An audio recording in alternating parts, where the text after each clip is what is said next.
Eto na, kagulo na sa mga revelasyon ni Saldico. Yeah, mukhang masyadong desperado na ang Malacanang. Diba? Sunod-sunod yan, parang teleserye. Kada episode, iba't ibang revelasyon, diba? Opo. Ngayon, nasangkot na ang anak ni Pangulong Marcos, si Sandro Marcos. Yun nga. Majority floor leader yata. Kung ako hindi nagkakamali, ako'y tama. Si First Lady, nasangkot na. Ngayon, may lumabas na sinasabi, eto, bakit double standard yung mga nagdidepensa sa Malacanang? Pag si Saldi, sinasabi ni Saldi, ganito, ganon, insertion ng Pangulo, yung First Lady involved sa smuggling, yung anak ay merong insertions din, etc. Sasabihin lang walang pruweba. Yun. Diba? Sabi-sabi lang bago, aakusahan naman nila yung abogado ni Saldi ko na ibina-blackmail daw sila. Wala namang ebidensya. Sasabihin lang nila, kinontak daw. Si Marcos pa mismo nagsabi, ang Pangulo pa. Pag ikaw ay nagsalita at ikaw ay Pangulo, dapat panindigan mo yan. Lumapit daw sa Malacanang yung isang abogado ni Saldico at bina-blackmail daw sila. Bi-blackmailin mo ang Pangulo. Dapat imbestigahan yon. Ibigay niya yung details kung totoo. Sinong abogado? Sinong nilapitan? Kailan? Anong oras? Si Saldico may ganun pag sinabi niyang nagpadala ako ng mali-maletang pera, may retrato ng maleta, may oras, may araw. May ledger. Sinasabi nila, walang pruweba. Ayun na nga yung details. Ako sasabihin ng ombudsman, hindi ko iimbestigahan. Dahil wala siya rito, ayaw i-under oath. Pwede kang anonymous Hindi lang naman ako nakapansin yan. Pati si Senator Marcoleta. Opo. Sinabi, nasa charter nga, nasa Ombudsman Act nga ng 1988. Diba? Tinalakay na rin natin yan dito. Sabi ko, bakit nag-iinarte ang ombudsman? Obvious naman dito halatang halata mo. Akala yata nila mangang taong bayan, Yes. Yung blackmail, Mr. President, kasi kilala ko yung abogado ni Saldico. Binabanatan niya si Saldico. Binabanatan natin yan. At saka, hindi natin kinakampihan si Saldico. Ngunit, may mga sinasabi siya na dapat na imbestigahan. At yung abogado niya, kilala ko. Hindi gagawin yon. Ang tagal ko nang kilala yon. Mahigit 15 taong ko nang kilala. Yung si Attorney Ruy Rondain na abogado ni Saldico. Hindi natin kinakampihan din yan. Yun nga binatikos nga natin yan noon, di ba? Opo. Oo. Kahit kaibigan ko. Opo. Sa ngalan ng malayang pamamahayag at public interest na wala tayong kinakampihan, kahit kaibigan, medyo nasasaltik natin dito. Opo. Pero sa pagkakataong ito, hindi gagawin yan. Baka naman may nagpapanggap na abogado ni Saldico na sinasabi, ako kinatawan ni Saldico, huwag nyo nang i-cancel ang passport ni Saldico. Hindi titigil na kaming maglabas ng mga video. Di ba? Marami niyan. Kaya nga pangalanan niya kung sinasabi niya. Yung problema sa kanila walang pangalan sasabihin lang, may abogado si Saldico, lumapit sa Malacanang, nag-blackmail. Sinong maniniwala sa inyo dyan? Ebidensya. Di ba? Resibo. Diba? Basta ka ba makakalapit sa isang opisyal ng Malacanang? Hindi po. Nang walang resibo? Siyempre, papunta ka sa loob ng Malacanang. May gwardiya dyan. Maglalagbook ka. Yes. Di ba? Ise-search. Kinukunan pa nga yata ng litrato. Ewan ko. Dati ganun Opo. May logbook. Sino ka ba? Opo. Sinong pupuntahan mo? Opo. Malacanang yan That's hindi naman mall yan Opo. Hindi mo naman pwedeng sabihin dyan, hindi po, mamamasya lang. Magmamasid-masid lang ako. Tingnan ko yung mga cabinet members naglalakad-lakad. Na kami. Bakit? Merong nangharas sa aming driver ng isang kotse na parking mismo. Kami, uupakan na kami. Pero sabi ko naman doon sa mama, ano bang problema ninyo? Ang laki niya, 6'1". Sana. Puro tato. Sana, tinuhod mo yung yagbadutos. Hindi. Kahit gaano katangkad yun, pag tinuhod mo yung itlog, tamba yun, maniwala ka. Pero nakaganon yung isang kamay. Kahit na, masakit. Mamaya, may baril yun. Kahit na pag masakit yung itlog mo, hindi ka na makakabaril. Maniwala ka, subukan mo kay Victor. Well, hindi. Ako naman, attorney, diplomatic approach lang. Oo naman, tama hanggat naman. kaya nating i-pacify yung tao, yung galit niya. Kasi parang galit na siya nung dumating. Baka iniwanan ng asawa, hayaan mo na.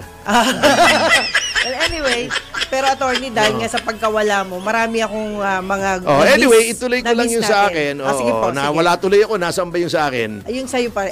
Yung, di ba, kukunin ng ID mo, di nakalag ka ron, di ba? Siyempre, di ba, alambawa ako, pupunta ako sa DOJ, meron ka pang pinifill up, meron ka pang form na ibibigay sa'yo, patunay na kung pumasok ka nga roon, pupunta ka kung saan mo sinabing pupuntahan mo, pipirmahan ng isang staff, halimbawa, Office of the Executive Secretary. Ayun. Sino yung lumapit sa Malacanang? Ayun. Ngayon, kung binablockmail, halimbawa ako'y opisyal, government official ako, may nang ba-blackmail sa akin, duty kong i-report yun. Correct. Tsaka magre-react ka na within that day. Bakit binablockmail mo kami? Arrestuhin kita. Criminal offense yun eh. Opo. Grave threats yun. Blackmail is grave threats eh. Correct. Di ba? At may ID pa yun. Hindi, ang problema nga, ginugulo. Yun lang. Kita mo itong ombudsman, sasabihin niya, may mga maipafile na kami, mga senador, mga congressman, halatang halata naman, boke, ha? Hanggang senador ka lang, hanggang congressman, para sabihin lang may ginagawa ka. Ano nangyari doon sa mga alegasyon?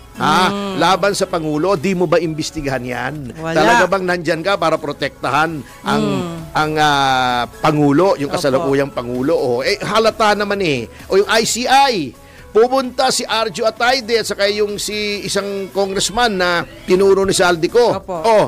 Di ba sabi nila, transparent kami na live stream namin. Hindi nila ni live stream kasi ni-request daw ng congressman, executive session. Tinago. Kung merong ganong option pala, di lahat na lang ang pupunta roon, executive session. Wala nang live stream. Gumawa pa sila ng guidelines para sa live stream. Hindi naglululuko na tayo nitong ICI eh. At saka sino ba laging nandun sa ICI? Si Vince Dizon. Ano ba ito? Tatakbo ba itong senador o whatever? At nasisira ang independence. Akala ko ba independent ang ICI? Independent Commission on Infrastructure. Again, uulitin ko, ang isang miyembro ng gabinete ay hindi independent. Siya ay alter ego ng presidente. Alter ego, parang siya yung presidente. Kaya nga cabinet eh. Gabinete. Cabinet. Sabi doon sa isang desisyon, the cabinet member must be of the president's bosom confidence. Ibig sabihin talagang matalik na kaibigan. Kung matalik ang kaibigan ng Pangulo, bakit nakikialam ka sa independent commission? Bakit lagi ka nandoon? Bakit yung presensya mo ay lagi mong pinararamdam? Ikaw mismo nag-iimbestiga, nagbibigay ka ng impormasyon. Paano na naging independent? Wala na yung ICI na yan. Maniwala kayo. Moro-moro na lang yan. Moro-moro na lang. Kamoting kahoy na may ulalo na lang yan. Hindi naman siya little president. Hindi. Ang little president ay ang executive secretary. Yung tinatawag. Kasi siya yung inuutusan. Kumbaga sa household staff, para maintindihan nila.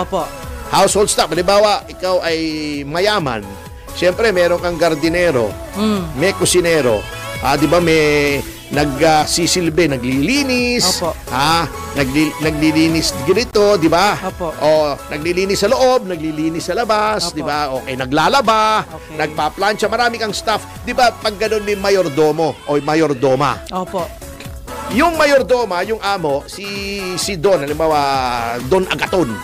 Sasabihin niya sa mayordoma, halimbawa, ang pangalan ng, ano bang magandang pangalan ng mayordoma? Halimbawa, si Cordapia. Cordapia, halika nga rito eh. Bakit po, senyor? Ayan, manahalaman natin yan mukhang nalalantan eh. Si Cosme yata, yung ating na hardinero, hindi dinidiligan eh. Ikaw lang yata dinidiligan ni Cosme. Gusto ko makita sa isang linggo ay luntia na, masyado na naman na verde ang akin ng mga halaman. Si senyor. Okay. Napansin ko rin, yung aking mga Amerikana ay laging gusot-gusot. Si, ano bang magandang pangalan? Si Procopia. Yan atin na na nagpa-plancha, hindi maganda plancha. Sabihin mo sa kanya, hindi ko nagugustuhan, ayusin niya yung plancha. Ibig sabihin, yun ang executive secretary. Oo. Yung mayordomo siya. Mayordomo. Siya ay staff din. Pero ang tawag doon ay primus inter pares. First among equal. Siya ang nag-i-implement directly ng mga executive order, etc., yung mga bili ng Pangulo. Pero lahat sila gabinete, lahat sila ay kontrolado ng presidente, in other words. Hindi sila independent. Bakit isinaksak si Vince Dizon sa Independent Commission on Infrastructure? Ano ba yung bantay? Taga-dikta? We Bulong Movement? Di ba? Ano ba? Bakit? Alam na marami rin nagtatanong nga kasi po. Kasi Kuy nga, alam naman natin yung ombudsman hindi independent. Huwag mo sabihin independent yan. Kalokohan yan. Ginagago mo ako pag sinabi mo independent yung kasalukuyang ombudsman. Pinilit siyang gawing ombudsman Kahit hindi qualified, di ba? Kahit hindi qualified. Binraso nyo yan bago. Independent, kalokohan yan. Yan ang nangyayari. Pagkatapos, lahat pa ng diversionary tactic ay ginagawa. Kita nyo Noong pumutok yung kay Saldico, anong pinagagagawa? Number 1, biglang hinabol si Harry Roque. Na diba? iba. Ang tagal na noon Yung kliyente ko, ginamit pa nitong mga ulalong ito. Mayo pa yung arrest warrant. Biglang sasabihin nito si Riza. Ngayon nagkakwento. Ano ba? Nakawala na ba? 1 taon na po halos, mami. Ay, grabe. Di ba, sabi ni Rizon Tiberos, magaling siya, lahat alam niya. Ba't hindi niya alam yun? Kalokohan Bago magwawala siya, bakit nakawala? May warrant. Saan? Bago sasabihin, nasa Japan. Biglang magbibigay ng 1 milyon na reward. Uy, bulok kayo. Pinantatakip nyo na naman yung kliyente ko. May pa yung warrant. Ba't hindi kayo naghanap ng May? Ba't hindi kayo nagbigay ng reward? At bakit pagka si Cassie Leong, kasi kontrobersyal, bibigyan nyo ng 1 million reward?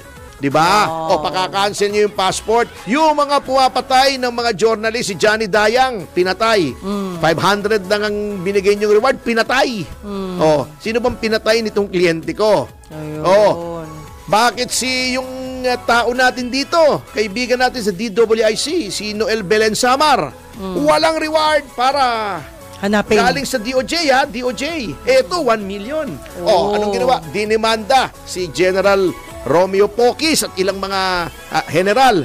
Dinadivert yung atensyon. Obvious naman kayo Naku naman. Yung mga patay na issue, binubuhay nyo. Baka ang susunod daw na gagawin sa aking intel iimbestigahan kung talagang si Aguinaldo pumatay kay Bonifacio. Mabigat.